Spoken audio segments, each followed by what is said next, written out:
People, everybody seems to want Vere Phoenix United gone because the Jamaica Premier League has relegated them, even though it is still mathematically possible for them to stay up. Jamaica have a lifeline. How about this? They got Gunnaz podcast. So in this video, I will be doing my Premier League review and talking a bit about how the Jamaica Premier League disrespected Butler and Vere Phoenix United. If you're new to the channel, this is the Gunnaz podcast, and I am your host, Dicanio, an Arsenal fan that covers everything reggae boys and local football. If you find that you enjoy the content that I do here, remember to smash that like button. And if you're a part of the 65% of people who keep watching the videos and are not yet subscribed, just go ahead and hit that subscribe button and to join the Gunnaz community. We are on our goal to 5,000 subscribers, and you can help us to get there. So if you have not yet done so, just go ahead and hit that subscribe button. Also, remember, for the regular viewers, every single video I do on this channel must get to 100 likes. So just go ahead and smash that like button. Now, for this episode, I'm going to start from the end of the game week. As the Jamaica Premier League, as I said before, disrespected one of their own teams in the worst and most shameful way possible. And I say this because at the end of every game week, the Jamaica Premier League always posts the league standings. So the same thing was done this time round for the past game week. But to the surprise of all Jamaica Premier League fans, Vere Phoenix United was listed as relegated, even though there is still a possibility of them staying up. Now, folks, the league has been attacked since then by members of the media, including BAM Sports TV, MG Sports TV, calling out the blatant disrespect. And I initially thought that it was just a mistake, so I just let it be. I didn't decide to make a video about that. However, despite fans complaining and members of the media, as I said before, calling it out, the post still remains on the Jamaica Premier League at the time of recording, and it is also pinned. Now again, it's pretty simple. Vere more than likely will be relegated, but they are not mathematically gone as yet. Vere sits on 23 points, and their relegation rivals Malines and Humble Lion sit on 32 points, with all of them having 3 games left to play. So to make it simple, the maximum amount of points that Vere can get from their final 3 games is 32 points. So if either Malines or Humble Lion get a point in their last 3 games, then Vere will be relegated. That would be it confirmed, because a point would put them to 33 games, or I should say 33 points, and Vere cannot get 33 points. However, the fact that they have not gotten a point yet means that Vere still has a chance, and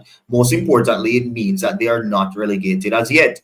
And I personally believe that it is impossible for Vere to stay up. And this is because even if they were to win all the games, while Malines and Humble Lion were to lose all of theirs, they still might lose out because of their goal difference. I also think that it is impossible that Malines and Humble Lion are both going to lose all of their remaining matches. But I also do not think that it is possible for Vere to win all of theirs.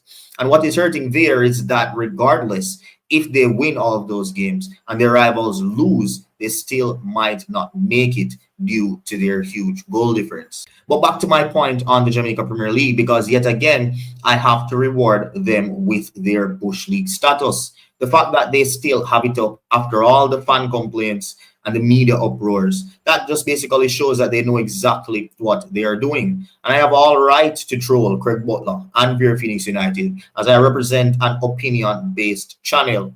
But for the Jamaica Premier League to be trolling a team that is in their own top flight competition just screams to me as a lack of professionalism to the highest degree. It's very simple. You're not going to see the Premier League put the R sign beside Southampton until it is mathematically impossible for them to do so. The whole league knew that Southampton were going to get relegated, and it was quite clear. Even the manager and the club accepted that. However, the Premier League did not list them as relegated until it was mathematically impossible for them to stay up. So I don't think any professional league, well, this is a semi-professional league anyway, but they are aiming to be a professional league, and they claim that they are aiming to be better. And I just don't think that they should be operating like that in such an unprofessional manner. Just wait on them to get relegated before you put the R sign beside them. Simple. Now, as I said, MG Sports TV had their say, fans had their say, and even up to yesterday, the Jamaica Premier League's Fabrizio Romano, BAM Sports TV, had his say on the matter as well. BAM Sports said it may be improbable, but how can the official league page place relegated beside a team's name that still has a slim chance of not being relegated? And he went on to post some laugh emojis. Anyways, me gone again, folks. I don't want them to block me. I am afraid. I'm guessing that was sarcastic from BAM Sports here. He also said on his story, I would comment on the post, but the Jamaica Premier League Instagram page already unfollowed me, and I don't want them to block me next. So, yeah, that was a bit more sarcasm and jokes there from BAM Sports. But as I said, all of the media personalities saw it. They pointed it out. Fans in comment sections and fans all around have pointed it out as well. And it just speaks to the level of professionalism that the leagues has, right? Even if it was a mistake, just acknowledge the mistake and correct it, right? But the fact that you're going to keep it there and you're going to pin it, that's just not very professional in my opinion. From the official league page of the Premier League, you're basically disrespecting one of your own teams, and yeah, that just doesn't really sit right to me. No, people, rumor has it that folks from the Jamaica Premier League do not like when I talk bad about their league. My response to that is if you guys had paid referees on time or sorted out TV terms with Sportsmax, right, before time, then I would not have anything to talk about. That is bad. I make a whole lot of videos about the Jamaica Premier League, and majority of them are good videos with positive things to say. But there's this culture in Jamaica where people feel like, say, if you talk bad about them, you hate them, right? Or them don't want you to talk bad about them at all, right? This meat riding culture.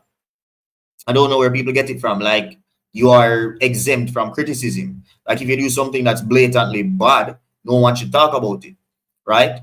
So yeah, I just don't like that. And instead of getting heated or concerned about what the host of a YouTube channel that has less than 5,000 subscribers have to say about something, then you are clearly small-minded, right? And if these are the small-minded people that we have running the league's football, then you can clearly see why the league is in the state that it is currently in. What I would do is just advise them to just take a page out of the English FA's book when Mark Goldbridge and the Arsenal Fan TV, right, who together, I might say, has the same amount of viewers and subscribers as the population of our entire island. When those persons, Mark Goldbridge and Arsenal Fan TV, speaks about the English FA and their incompetence, right, based on their opinions, the English FA doesn't have time to respond or to allow those comments to bother them, right?